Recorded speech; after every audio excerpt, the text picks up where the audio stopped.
আমি এখানে 6টা বড় সাইজের গলদা চিংড়ি নিয়ে নিয়েছি।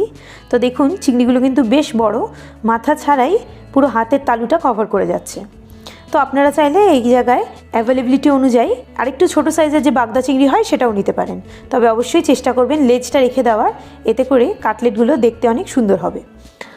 আর এই চিংড়িগুলোকে আমি মাথা এবং শিরা ছাড়িয়ে রেখেছি। সাধারণত আমরা চিংড়ি মাছের পিঠের দিকে শিরাটা বাদ দিই, তবে এই রেসিপির জন্য কিন্তু পিঠের দিকের এবং পেটের দিকের দুই দিকেরই শিরাটা বাদ দিয়ে দিতে হবে। এখন ফিলে বানানোর জন্যে এইভাবে মাছ বরাবর পিঠের দিক থেকে লম্বালম্বিভাবে চিড়ে নিচ্ছি। তো এই দেখুন একদম মাঝখান দিয়ে কিন্তু দুভাগে ভাগ করে দেবো না, কিন্তু ঠিক বইয়ের পাতার মতন যাতে খুলে যায় সেই রকমভাবে মাঝখান বরাবর চিড়ে নেব। আর সাথে আমি সাইডের দিকেও কিছু গ্যাসেস দিয়ে দিচ্ছি যাতে ফিলেটটা খুব সুন্দর ভালোভাবে স্প্রেড হয়ে যায়। তো এই দেখুন তারপর আমি ছুরি দিয়ে এইভাবে বাড়ি মেরে মেরে ফিলেটাকে ভালোভাবে রেডি করে নিচ্ছি। আর এটা কিন্তু বেশ সময় ধরে ধৈর্য ধরে করতে হবে, তা নাহলে কিন্তু কাটলেটগুলো ভাজবার সময় কুঁচকে যেতে পারে। মোটামুটি চিড়ে নেওয়ার পর আমি এখন ছুরির পেছন দিকটা দিয়ে বেশ ভালোভাবে দুদিকেই এইভাবে থুপে নিচ্ছি। তো এক্ষেত্রে আপনারা কিচেনের যে হ্যামার পাওয়া যায় সেটাও ইউজ করতে পারেন, তবে আমার কাছে সেটা ছিল না, তাই আমি ছুরির উল্টো দিকটা দিয়ে এইভাবে করে নিলাম। যেহেতু চিংড়ি মাছ ভাজবার পরে গোল হয়ে যাওয়ার প্রবণতা থাকে, তাই জন্য এই কাজটা কিন্তু একটু ধৈর্য ধরে এবং সময় ধরেই করতে হবে, তা না হলে কিন্তু কাটলেটগুলো সে একইভাবে গোল হয়ে যেতে চাইবে। তো এই দেখুন আমার ফিলেটটা রেডি হয়ে গেছে। এইভাবে আমি সবকটা চিংড়ির ফিলে রেডি করে নিলাম। এখন আমি এতে দিয়ে দিচ্ছি হাফ পাতিলেবুর রস, সাথে দিয়ে দিচ্ছি হাফ চা চামচের মতন লবণ। এখন এই সব কিছু ভালো করে একবার মাখিয়ে নিয়ে আমি এটাকে ম্যারিনেট করতে দেবো। তো এই দেখুন ভালো করে মাখিয়ে নিচ্ছি আমি দুটো পিঠে, আর তারপর 15 থেকে 20 মিনিটের জন্য আমি এটাকে রেস্ট হতে দিচ্ছি।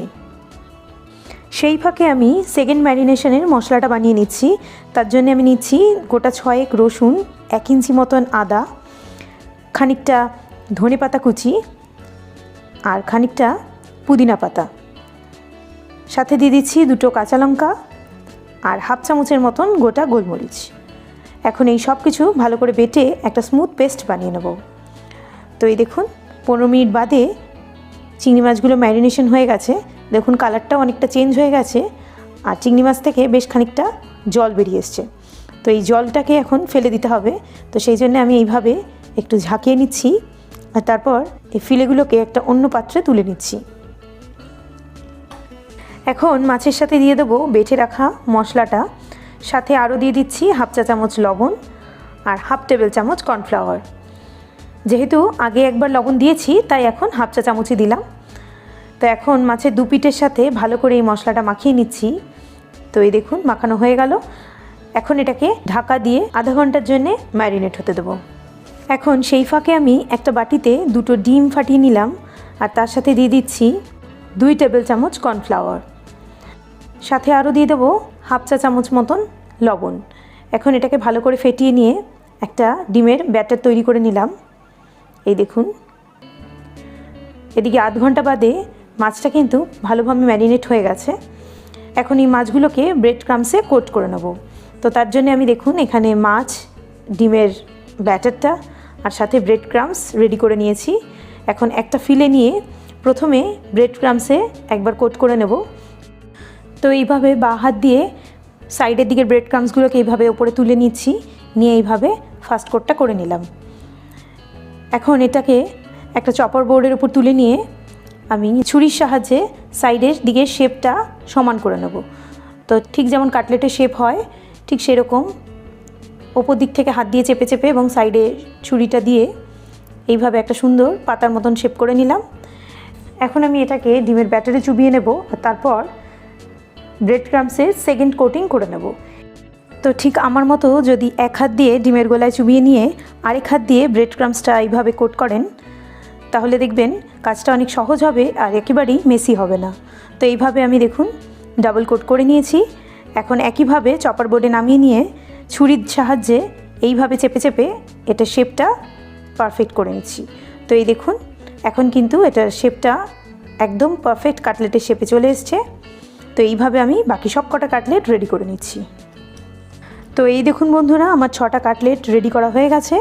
এখন আপনারা এটাকে একটার উপর একটা রেখে বা এইভাবে পাশাপাশি রেখে ডিপ ফ্রিজে 7 দিন মতন স্টোর করতে পারেন, আর এমনি ফ্রিজে 2 দিন মতন স্টোর করতে পারেন।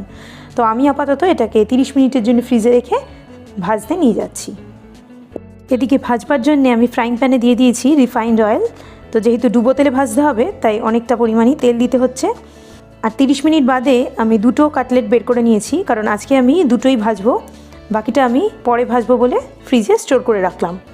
তো কাটলেটগুলোকে আমি মিডিয়াম আঁচে উল্টে পাল্টে ভেজে নিচ্ছি। তো দেখুন এইভাবে একটা সাইড হয়ে গেলে আমি খুব সাবধানে আরেকটা সাইড এইভাবে উল্টে দিচ্ছি। আমার ক্ষেত্রে কাটলেটগুলো কিন্তু খুব একটা কুঁচকে যায়নি। তো শুরুতে খুব ভালো করে থুপে নিলে কিন্তু কাটলেটগুলো ভাজবার সময় কুঁচকে যাবে না। তো এদিকে কথা বলতে বলতে কাটলেটগুলো কিন্তু ভাজা হয়ে গেছে। আমি একটা টিস্যু পেপারে এইভাবে তুলে নিচ্ছি। দেখুন বন্ধুরা, আমি শসা স্লাইস আর পেঁয়াজের রিংস দিয়ে কাটলেট দুটো সার্ভ করে দিয়েছি। এখন আপনাদের কেটে দেখাচ্ছি এটার ভেতরটা কেমন হয়েছে। তাহলে বন্ধুরা, আজকের এই রেসিপিটা কেমন লাগলো আমাকে কমেন্টে লিখে জানাবেন, আর ভালো লাগলে লাইক শেয়ার অবশ্যই করবেন। আর এরকম নতুন রেসিপির সন্ধানে আমার চ্যানেলটি সাবস্ক্রাইব করতে একদম ভুলবেন না। Thank you, good by.